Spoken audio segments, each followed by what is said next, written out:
আসসালামু আলাইকুম।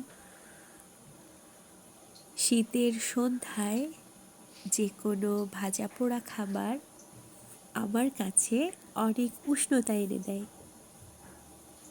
আর যদি হয় এমন একগুচ্ছ হলুদ কুমড়ো ফুলের, তাহলে তো কোনো কথাই নেই।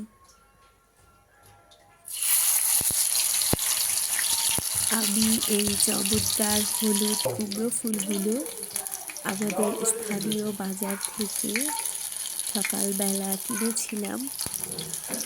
ফুলগুলো দেখেই আমার মনে হয়েছে বাসায় এনে বেসনে ডুবিয়ে ভাজবো। তো আমার যেমন ভাবনা তেমনই কাজ, ভেজে নিয়েছি। এত মজা হয়েছিল খেতে এবং দেখতেও বেশ ভালো লাগছে। আপনারাই বলুন।